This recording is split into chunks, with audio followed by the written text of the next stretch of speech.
Bismillahirrahmanirrahim. Kita lihat lagi. Bismillah. Baik. Permisi Ustadz. Mau kemana Anda? Saya mau tanya. Ini pertanyaan dari, saya bacakan ya. Teman namanya Herfansyah Adius. Permisi Ustadz, saya mau tanya, kalau semisal enggak Jumatan 3 kali, sudah dianggap kafir. Lantas jika wabah corona ini sampai 1 bulan, berarti kita sudah tidak Jumatan 4 kali. Nah itu gimana ya Ustadz? Baik. Bagus pertanyaannya. Memang ada keterangan dalam satu hadis yang diriwayatkan salah satunya oleh Imam Abu Daud. Nomor hadis 1052, rawinya Abi Al-Ja'i, ya, dari Rasulullah sallallahu alaihi wasallam. Beliau pernah bersabda, bima makna man taraka thalatha juma'in tahawunan alaihi. Nah, tolong digaris bawahi kalimat tahawunan alaihi. Ya, taba Allahu ala qalbi. Siapa yang sengaja meninggalkan Jumat sebanyak 3 kali, karena meremehkan itu, tahawunan alaihi itu menganggap ringan, remeh. Nah, jadi kasusnya sengaja meninggalkan Jumat.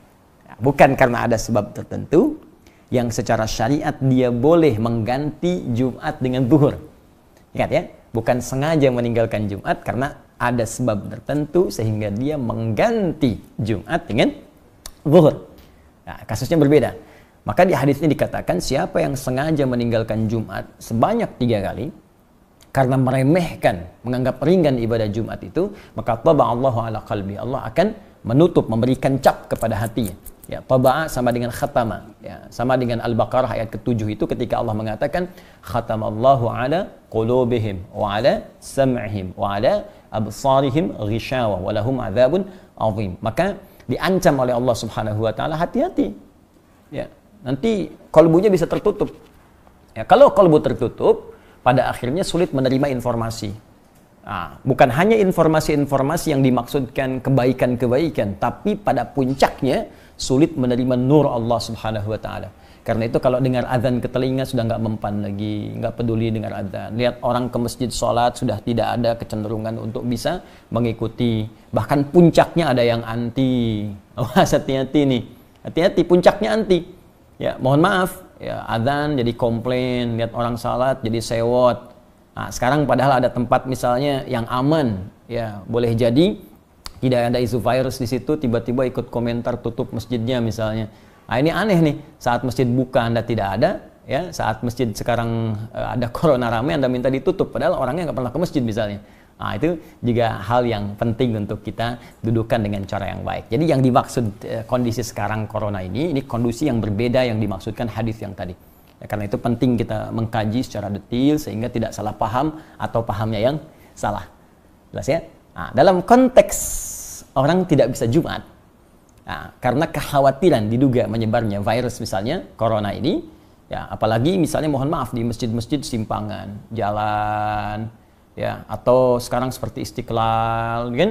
Atau masjid-masjid yang di pinggir jalan, yang kita nggak tahu siapa jamaahnya, mungkin dia membawa virus dan sebagainya, maka ada kebijakan di masjid tersebut tidak diselenggarakan salat Jumat dan jamaah kemudian diperkenankan mengganti dengan salat zuhur. Bahkan telah keluar fatwa MUI terkait dengan persoalan ini.